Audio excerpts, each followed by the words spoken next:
Okay, so thanks, James. This is just a lightning talk. I'll be through in about 5 minutes, just a quick run through. What I want to do is, we've heard some really amazing talks, and some have been a bit meta. I'm not going to be meta. I'm just going to talk about a very specific example of implementing an Internet of Things project with an existing security company who already sell and manufacture and sell security devices for home users. And I'm going to talk about some of the challenges that we experienced in connecting up an Internet of Things, enabling, if you like, existing product. This is a brownfield system. This is not greenfield development. And I think a lot of the times when we're talking about Internet of Things, we're talking about greenfield systems, we're talking about playing with all these amazing bits of technology. But there's a whole raft of brownfield technology out there which has a lot of data sitting in it that can be enabled, that can be brought out and can be used to make applications with. And I think that's where a lot of the challenges lie. So very briefly, I'm just about Nearform. We're a Node.JS development shop. We run the European NodeConf. I know there's a few guys here who came to NodeConf with us this year. We run we run the Node Dublin user group as well. We've been putting Node systems in production for a while now, probably when they shouldn't have been put in production, to be honest with you, a little too early. And we work in web, mobile, and IoT. So the project I'm going to talk to you about is cloud enabling an existing home alarm system. This is not, when James says it's the second largest in Ireland, you've got to remember this is Ireland, right? So the scale is not quite the same as the UK. We're looking at about 20,000 home installation by the end of 2014.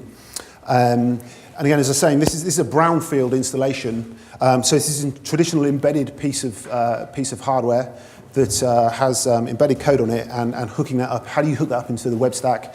How do you expose the data and deliver applications on top of that? So here's the science bit.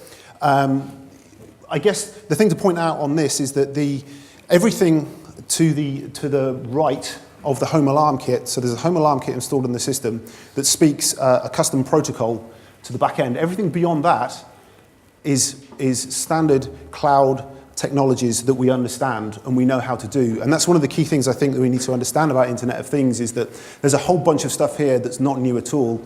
It's all known, it's well known. We know how to build cloud systems. We know how to handle data. There's a lot of big data technologies out there. We know all of that kind of stuff. We know how to build mobile applications. The key thing is understanding how to manage and control the devices and how to interoperate with that sea of existing systems that are out there. So what do you actually get? This is the alarm system. You can buy this in the high street store and install it yourself. It comes with a control box. You guys are probably familiar with these types of systems. It comes with a panic alarm, motion sensors, pressure sensors, and key fobs. So all of those small pieces that you see are linked over a radio link to the control box. So the extension to the system was to actually put in an IP piece into the control box, allow you to plug that into your broadband router at home, and therefore the system is then connected and able to be referenced externally. So the next part of the process, once you've actually got it installed, is to go and download a mobile application and register.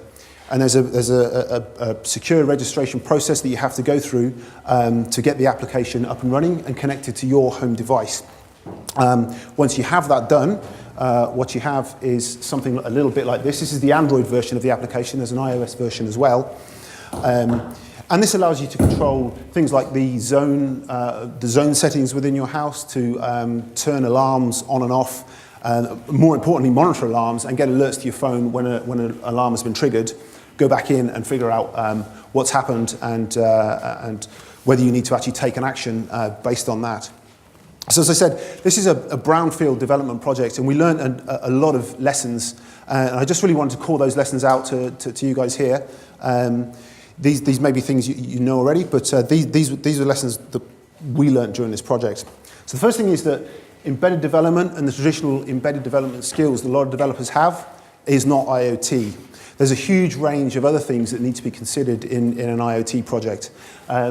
So everything from DevOps, mobile development, both native and mobile web development. These are all skills that the traditional embedded developers may not necessarily have, and organizations that are already selling kit may have teams, but they don't necessarily understand all of these other skills that are required to make these projects work. The second thing is avoid using custom protocols. We've heard a lot about MQTT. In this case, we actually had to use custom protocols because this was a security system. But even then, I think that we probably would use MQTT if we'd gone at this again. There's a lot of infrastructure required in these projects, and really the other lesson for us is to leverage all of the existing open source stacks from the internet that are available. As I said, there's a piece there which is custom, but for the rest of it, leverage open source and open standards wherever you can. I think the other things that we learned from this project, there are a number of challenges that need to be addressed for Internet of Things.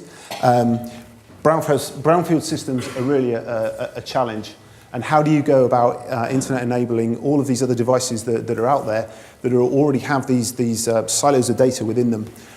We don't have answers on that. We're continuing to engage with more projects, but I'm encouraged by the conversations I've had with a lot of very clever people here today who are beginning to develop the solutions to that. There's also a lot of legacy code around. There's a lot of we get the impression there's a bit of not invented here syndrome going on with some of these devices as well. We think that needs to be broken down. That's a challenge. And I think that one of the key things that we found in this is that there's infrastructural and component pieces that we need to see developed to help us focus on just building applications rather than building the infrastructural pieces on these projects. So these are things like device updates, device management, logging, monitoring, all of those kind of standard things that on this project we had to build ourselves, unfortunately. So I hope that's useful. That's my lightning talk. I've compressed the time. I'm done. Awesome. Thank you very much.